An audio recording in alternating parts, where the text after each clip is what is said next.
গতকালকে সংবাদ দেখলাম সিরাজগঞ্জে একটি মাজার ভাঙ্গা হয়েছে।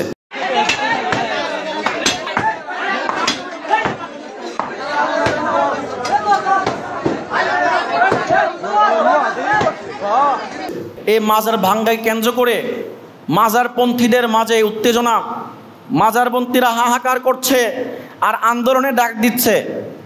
দেখেন, মাজার কোনো ইসলামের অন্তর্ভুক্ত না। আল্লাহর নবী সাল্লাল্লাহু আলাইহি ওয়াসাল্লাম মাজার ভাঙ্গার নির্দেশ দিয়ে গেছেন।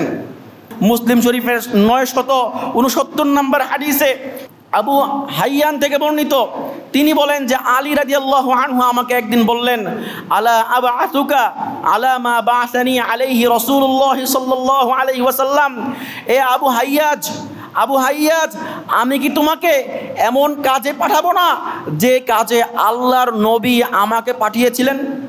তখন আলী রাদিয়াল্লাহু আনহু বললেন, আল্লাহর নবী আমাকে পাঠিয়েছিলেন আল্লাহ তাদা আসুরাতান ইল্লা তামাস্তাহা। হে আলী, আল্লাহ নবী আলী রাদিয়াল্লাহু আনহুকে বললেন, হে আলী, যেখানেই কোনো ছবি দেখবে, যেখানেই কোনো ভাস্কর্য দেখবে, সেই ভাস্কর্যকে একদম মুছে দিবে।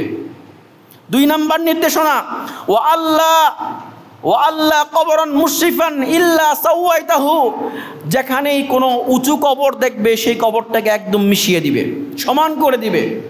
আল্লাহ নবী সাল্লাল্লাহু আলাইহি ওয়াসাল্লাম মাজার ভাঙ্গার কথা বলেছেন, মাজার গড়ার কথা না। মাজার ভাঙ্গার নির্দেশ আল্লাহ নবী দিয়েছেন। তো যারা মাজার পক্ষে আছে তাদেরকে বলবো, আপনারা যদি প্রকৃত পক্ষে আল্লাহর নবীর উম্মত হয়ে থাকেন তাহলে মাজার ভাঙ্গার পক্ষে থাকবেন, মাজারের পক্ষে না। আসলে মাজারের পক্ষে কারা জানেন? যারা ব্যবসা করতে চায় মাজার থেকে। মাজারে কিন্তু দারুণ একটা ব্যবসা আছে, জানেন তো?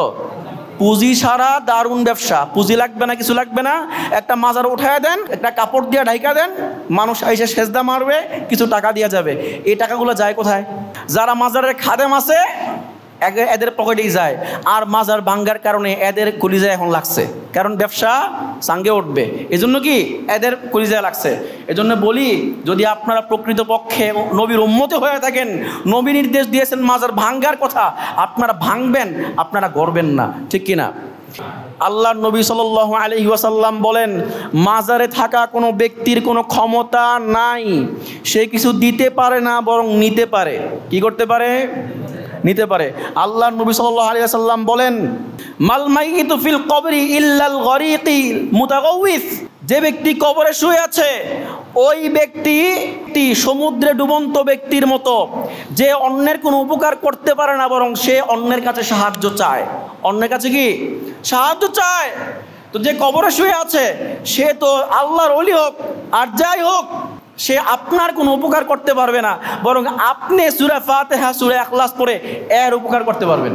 ইসালে সওয়াবের মাধ্যমে কি এর উপকার করতে পারবেন, আপনার কোনো উপকার সে করতে পারবে না। এজন্য মাজারে গিয়ে চাওয়া যাবে কিছু চাওয়া যাবে না।